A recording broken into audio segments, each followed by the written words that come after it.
What's good, everybody, and welcome back to another episode of His Levels to This. I'm your host, and I go by the name of Taylor Vanderbilt. First and foremost, man, I want to say thank you to everyone who tuned into episode 1. We've got a lot of great feedback. A lot of great conversations were started because of it. So, again, I want to say thank you to everyone who took time out of their day to listen to me rant and ramble about my favorite thing in the world, and that is sports. So as I said, man, welcome to episode 2.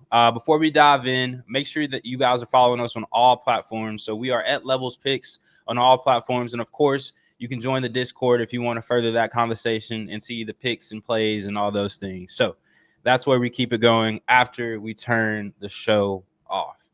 So guys, as I said on Thursday's show, Thursdays will be kind of looking ahead, but Mondays are going to be for recapping the weekend. So today we're stacking the levels with the biggest stories that caught my eye, from headlines off the field to what went down in football and everything in between. So without further ado, let's get into level 1.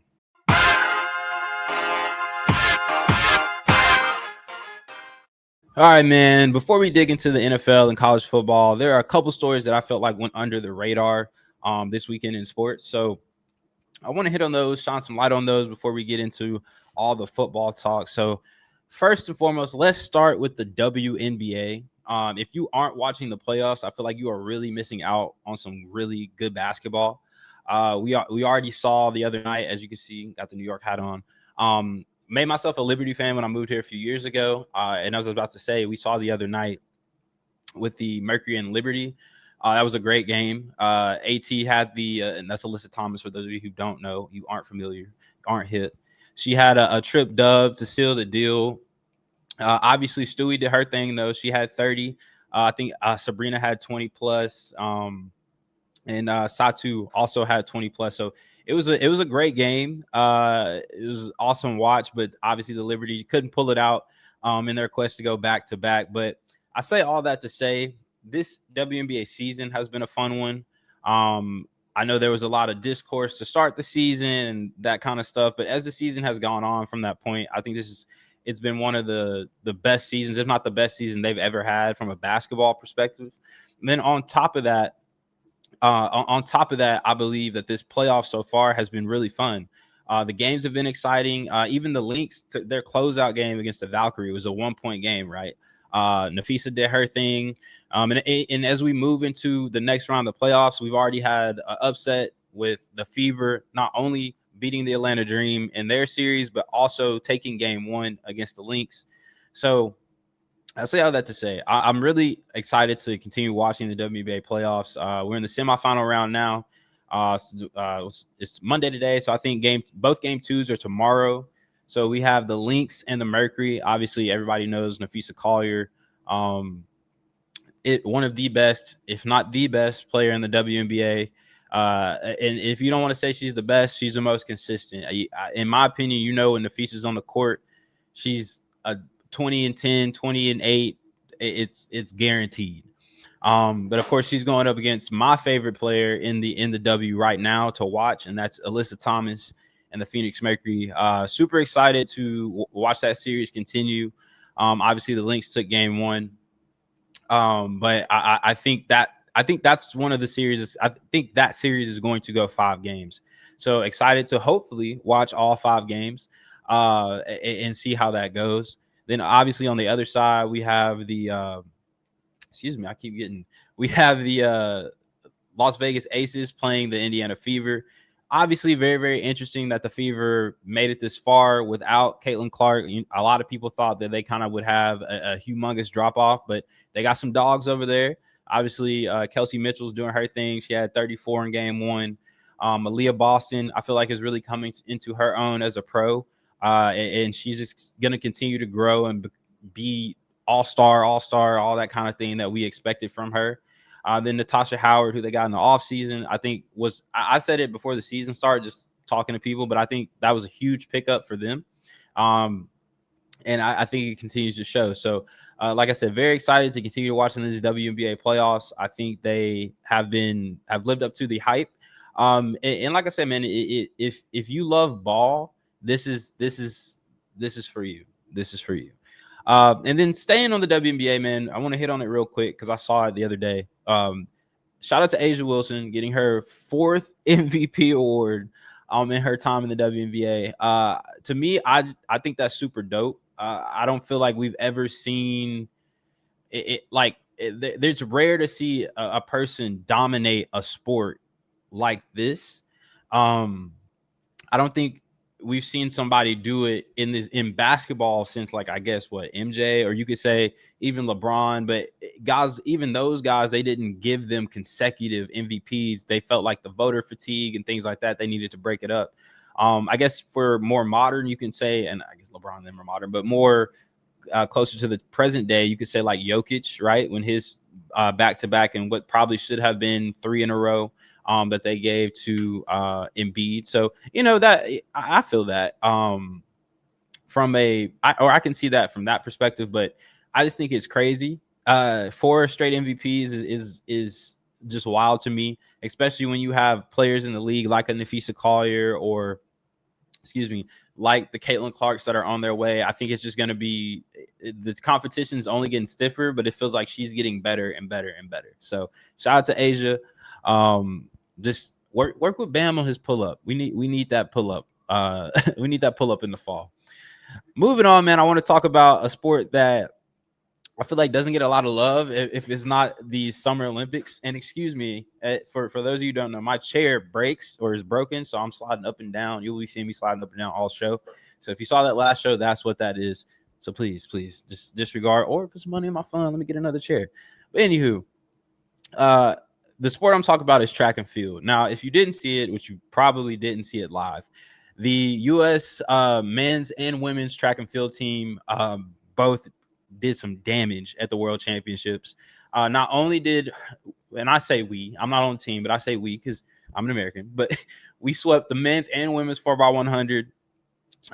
Noah Lyles and the boys did their thing. Then obviously on the women's side, you have Mariah and Shakari, and they all did their thing. So shout out to them. Then Sydney, obviously Sydney McLaughlin, Lavrone. I think I'm saying her last name right. I don't want to be wrong. If I am wrong, please correct me. But obviously she did her thing. I think she set like the 2nd fastest time ever in the women's 400 meters. So like, me personally, I love that track and field is getting more shine. Like we're starting to see it more on a regular basis. I feel like for me growing up and even like the past like 10 years, it's become more like that. But I feel like the last 3 or 4, it's really starting to pop and they have found a true audience for it. So I love it. I want to keep seeing it. Like I love this, like almost like professional track, or how you're able to follow them year round and see their races year round. Obviously we beat Jamaica, so that just makes it even more sweeter. Especially after what happened in the men's 100 with Noah coming in 3rd behind both the Jamaican guys. So shout out to USA Track and Field. Continue to dominate, and let's get this thing on the tracks before 2028. I want to do some damage when it comes to LA. And then my last story today, last but not least, it's a bittersweet one. I guess you could say. Clayton Kershaw announced that he will be retiring at the end of the season.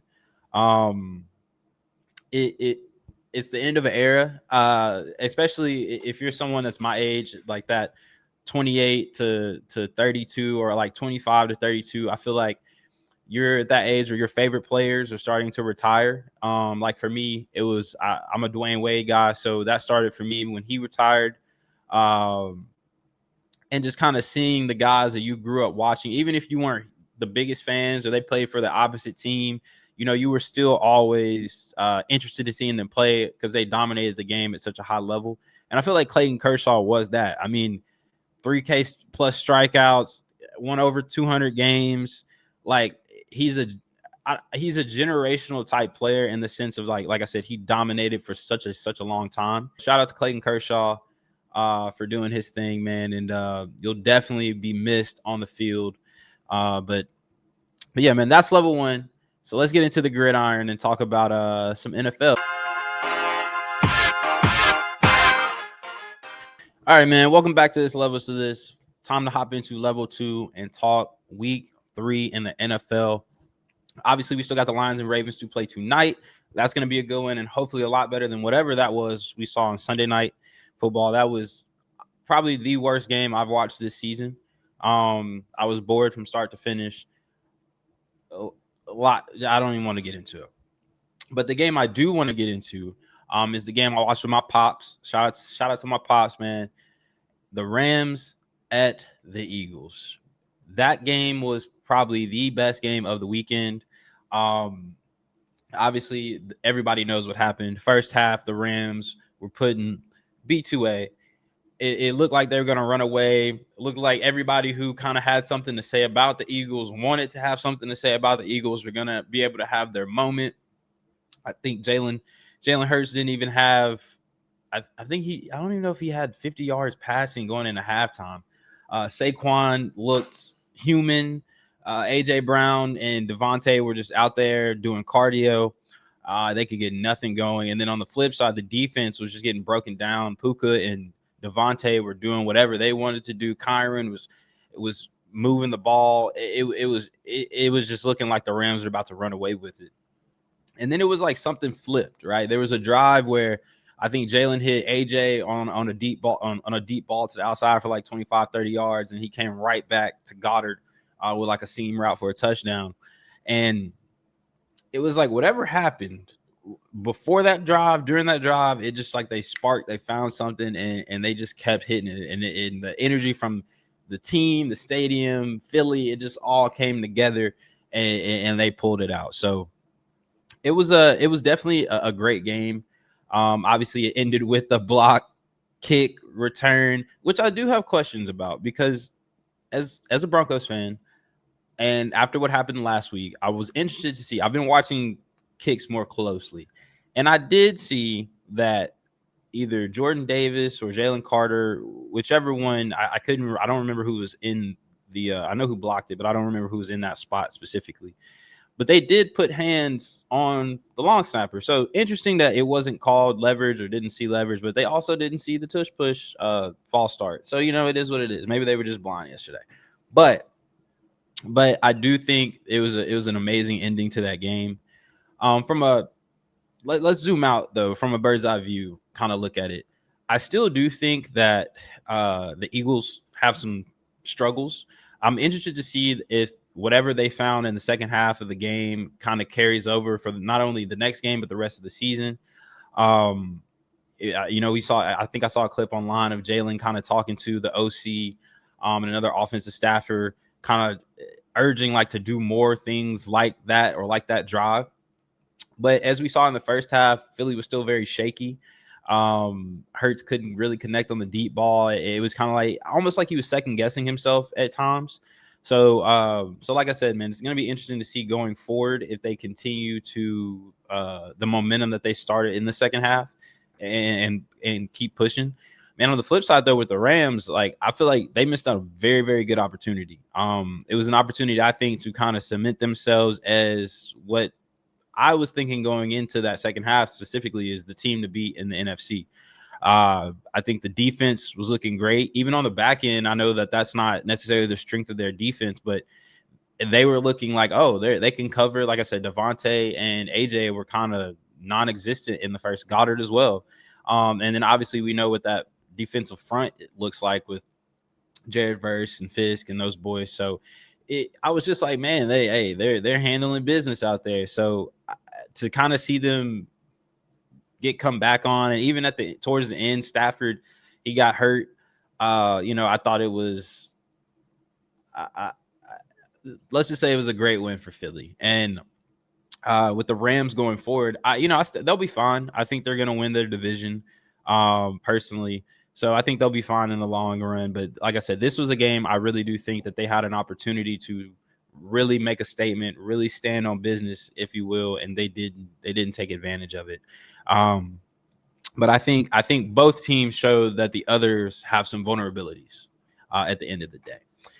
Moving on to the next game I want to talk about, and that is the battle of the backups that was in Minnesota, and that's the Bengals and the Vikings. I went into this game thinking like it was going to be great. Obviously, we've seen Jake Browning put up some numbers in past years.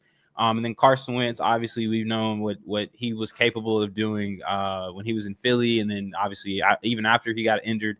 And then now in his backup role, I think he's very, very capable of being that.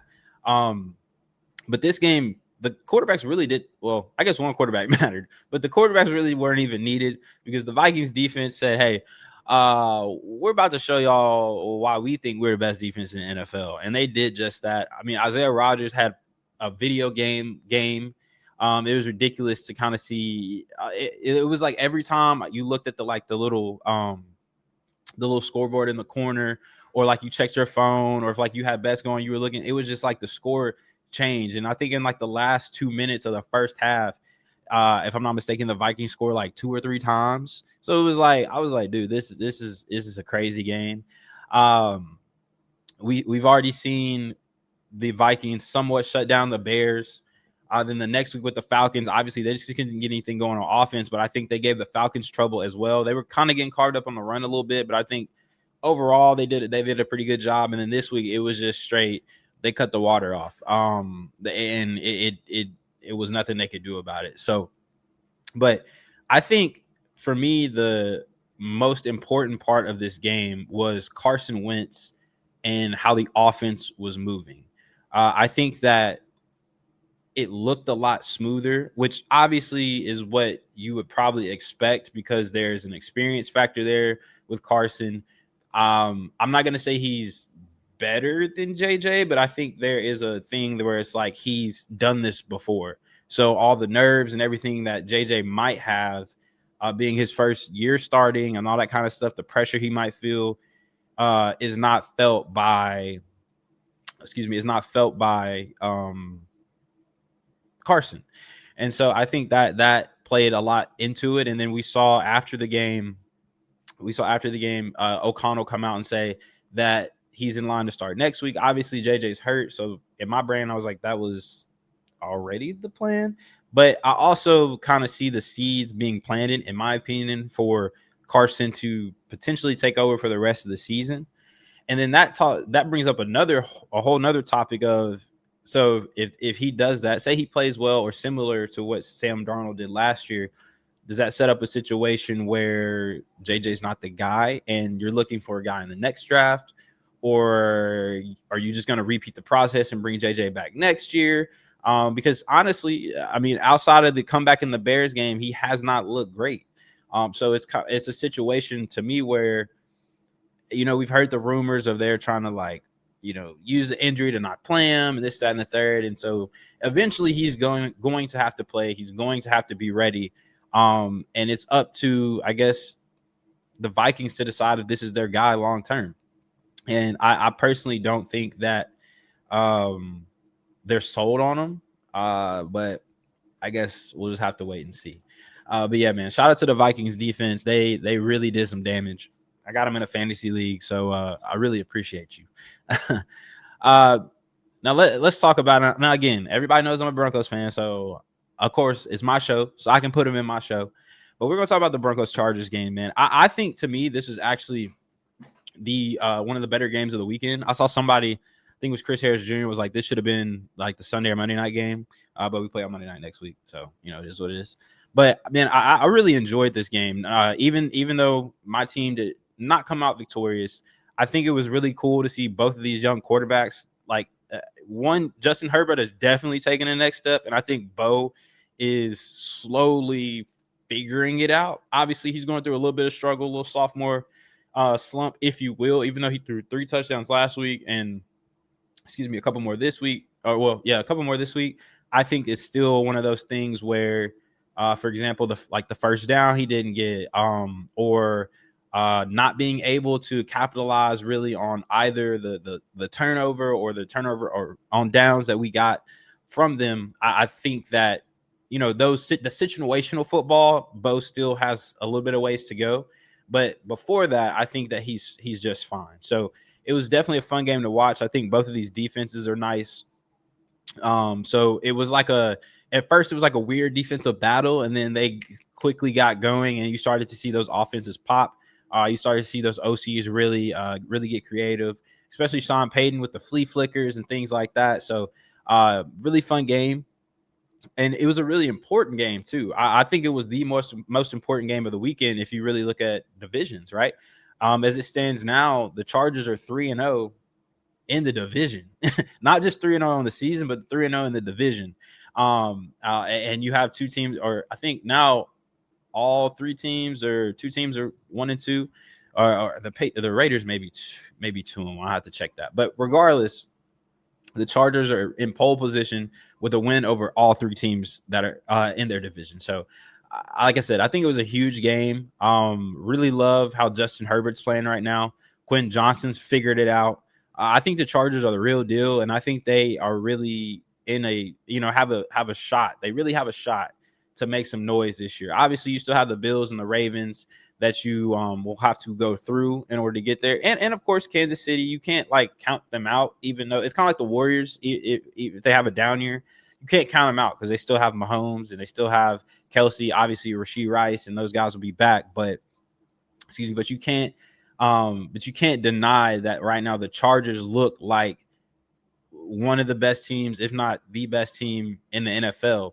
Obviously the Bills are doing their thing. Like I said, the Ravens are doing their thing on the AFC side, the Eagles, of course. But to me right now, I don't know if anyone's playing from a both sides of the ball kind of perspective as consistent and as good as the Chargers are currently playing. I mean, like I said, Justin Herbert's been good all 3 weeks. Quentin Johnston and the receivers have been good all 3 weeks. The O-line has been solid, even though they've had to shuffle. I know Becton's been in and out, so they've had to shuffle over there. They've been solid.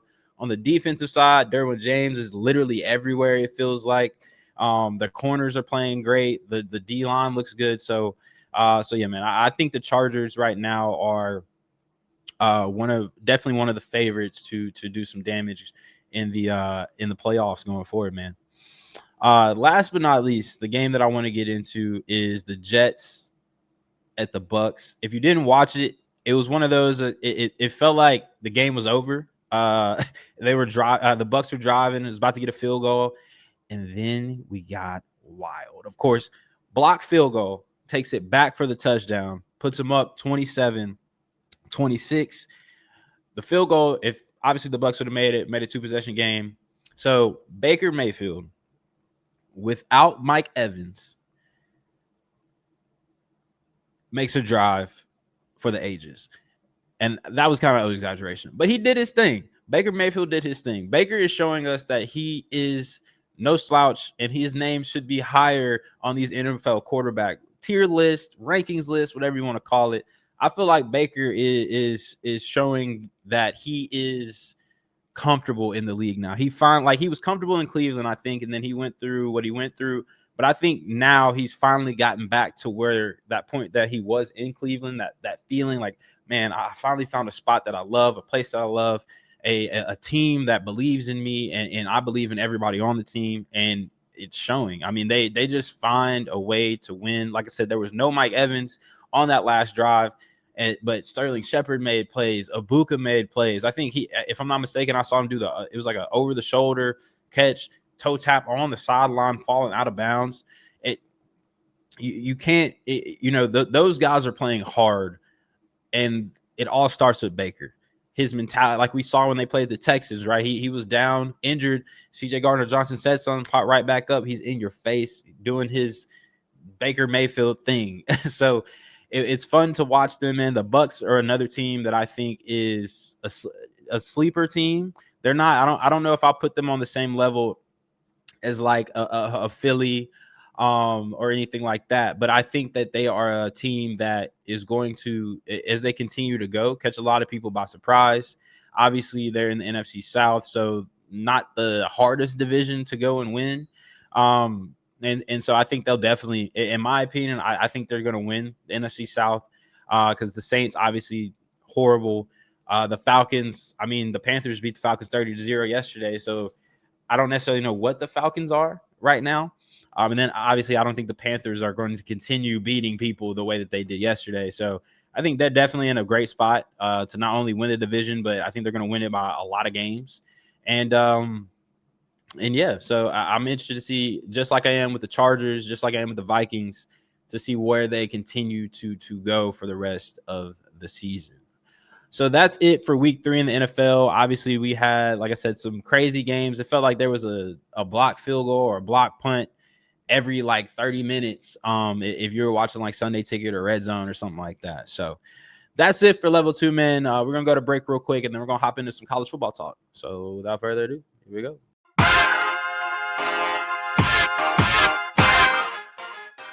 As I said before the break, man, this week's level 3 will again be college football talk.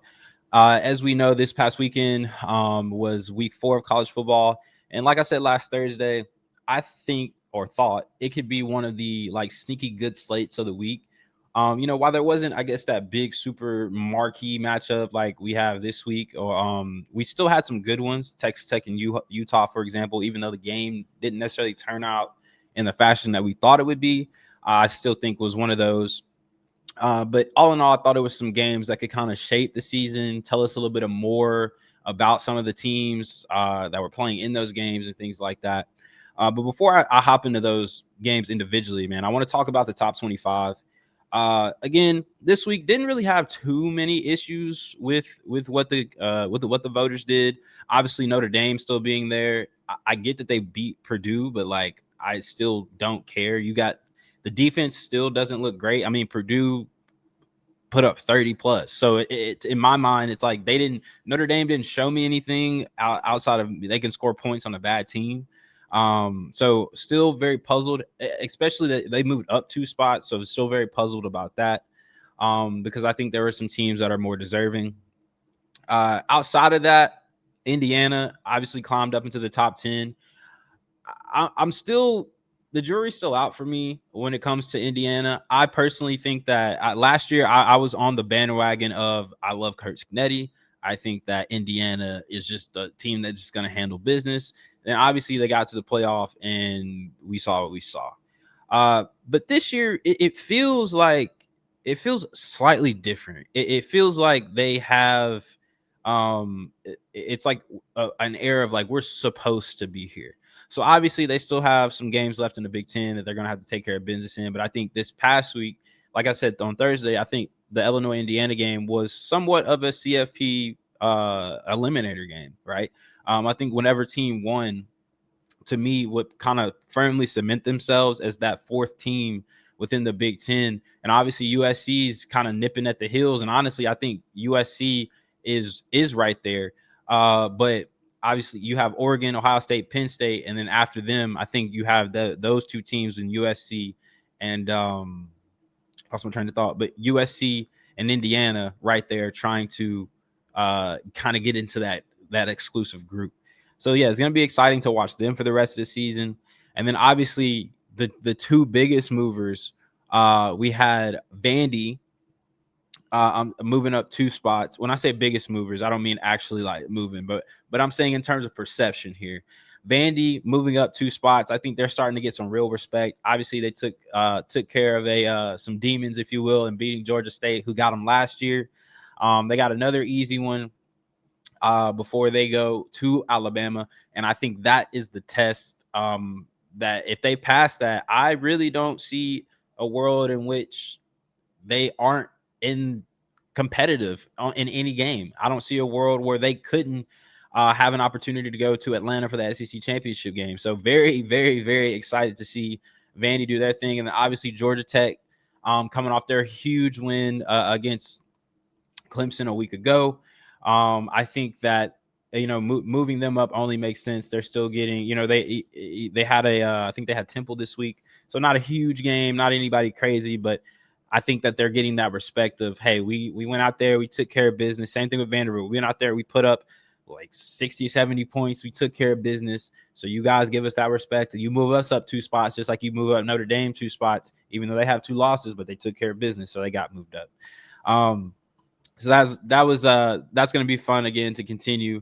And then, like I said, USC, I kind of spoke on them a little bit ago. I think that they're a team that, again, Michigan State kind of gave them some trouble in the first half, but they're a team similar to Indiana, fighting for that 4th spot among those major Big Ten brands that are up there right now.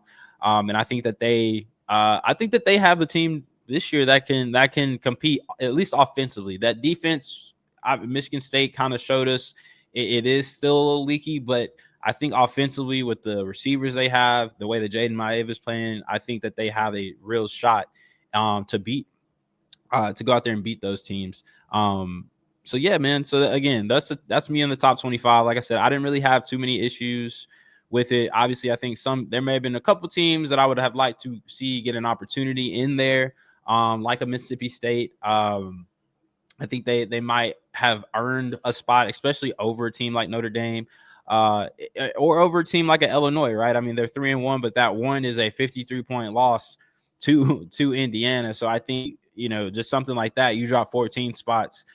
What's another couple just to drop out of the rankings to give somebody else that feeling, whatever it is that may be, somebody who's just as deserving, if you will. So with that, man, I want to move on to some of the individual games that were really fun for me to watch. Auburn, Oklahoma, I thought was an awesome game. Obviously they have the big trick play, if you will, the walk to the sideline. I'm subbing out. Oh, no, I'm going to score a touchdown. That is illegal. But the referees did not call it in real time. And then obviously the SEC comes out after and says what they say. But obviously it's too little too late. Again, I loved watching this game. I thought it was the whole Jackson Arnold coming home, Mateer kind of trying to really make his mark. I thought all the storylines and everything kind of lived up to it. Cam Coleman really showed out and did his thing and proved why he should be talked about when we talk about the Jeremiah Smiths of the world or the Ryan Williams of the world. Like, he has the talent to be that. He just needs someone who can get him the ball. And then, when, he does the rest, as we saw. So obviously a very fun game to watch. Auburn just couldn't pull it out, but I think it was a little bit of home cooking, if you will, over there in Norman. So moving on, obviously we've already kind of hit on Illinois and Indiana. Like I said, I think Indiana was the real deal. But the game that I think I want to talk about the most right now is Syracuse and Clemson. So going into that game, I just kind of flipped it on, had it on in the background, didn't really think it was going to be something of note. Obviously, we know that Clemson was a 17.5-point favorite, and Fran Brown at his press conference kind of noted, like, man, I don't care, none of that matters. Side note, I love Fran Brown. I think he's going to a bigger program. I can't wait to see him at one of those, because like the swagger that he coaches with is just like, I would run through a wall for that guy. But anywho, man, like I said, it was a game that was just kind of on in the background as I was, doing stuff to kind of prepare to sit down and watch the rest of the slate.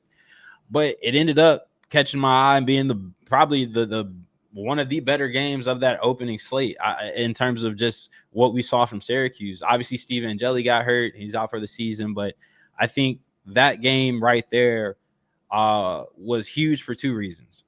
I think it showed that Syracuse can beat the better teams in the ACC.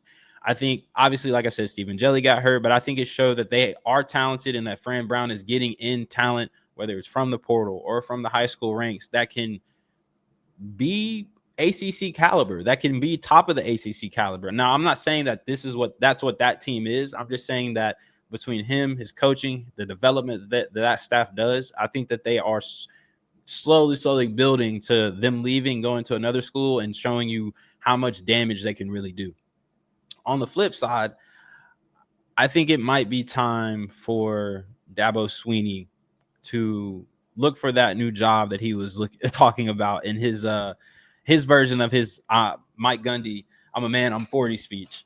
A lot of things from that speech that he did, or that soliloquy that he had last week, are starting to kind of look like they might be true. The 6-6 or 7-5 season might be true. If you guys want me to go somewhere else, I'll leave, that kind of thing seems like it could be on the table. But all in all, man, I think I've said this before. I think that Dabo is like one of those guys who's just very stubborn in his ways.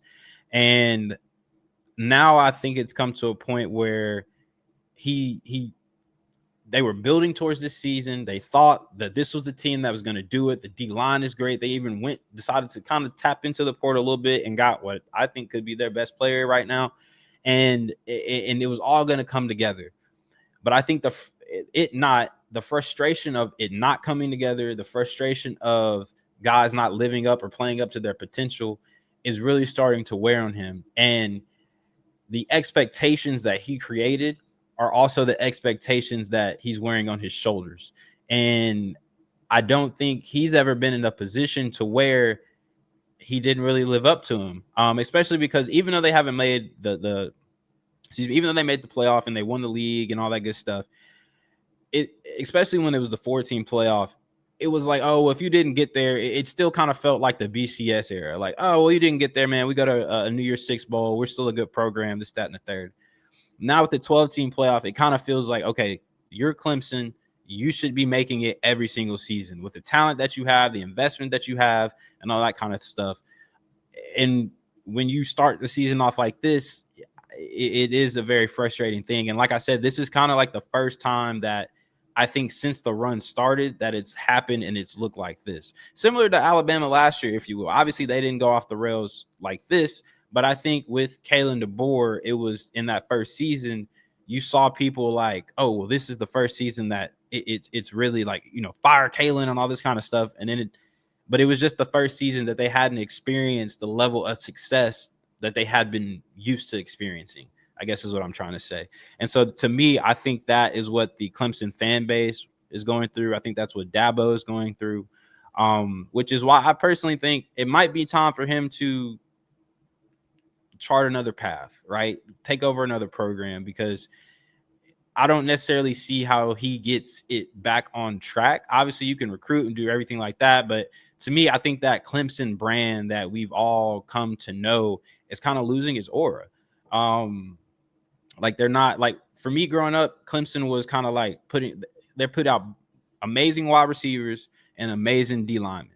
But now, I mean, you still have great talent coming out of there, but it's nothing like what we've been used to seeing, right? I mean, I can't think of the last, I guess, would it be, off top, I'm trying to think who the last like really amazing receiver to come out of Clemson was. I guess it'd be T, maybe. I assume, but I don't. Hold on, I guess I guess T Higgins would be probably the last guy I would consider elite to come out of Clemson, and that was in 2019. So, I'm really interested to see how that situation plays out, especially if they continue to just bottom out and the bottom falls out. I don't know how, especially doing what he did in the press conference and going at and kind of sending a message to fans and ADs and all those type of people. Like, I don't know how that relationship continues. So yeah, man. And last but not least, the a game I want to just touch on real quick. Shout out to the Memphis Tigers. Arkansas came in, SEC team versus AAC team. Obviously, Arkansas think they're just going to handle business. That is not what happened. Memphis somehow pulled that game out at the end. Shouts out to them. I love seeing upsets like this. I think they're really cool, and I think that's what college football is all about, especially because it happened at Memphis. So big dub to them. And then last but not least, shout out to my guy Tyler Dell down there at Tulsa. They took on Oklahoma State, and as his head coach Trey Lamb said, hey, they're not little brother anymore. So first win for Tulsa in over 25 years of Oklahoma State. So really awesome to see. So shout out to my boy T Dell for his team doing the thing. And week 4 again, it was a wild one. Like I said, I thought it would be a sneaky one, but it gave us some really fun games. So that's a wrap for this episode of It's Levels to This. Appreciate you guys for rocking with me. As I said at the beginning, man, please follow Levels Picks everywhere. And if you want to continue the conversation, obviously you can hop in the Discord. We'll be back on Thursday to preview NFL Week 4 and this weekend's college football games. But until then, enjoy the games. Obviously tonight, Lions-Ravens. Please enjoy that. And as always, remember, it's levels to this. Peace.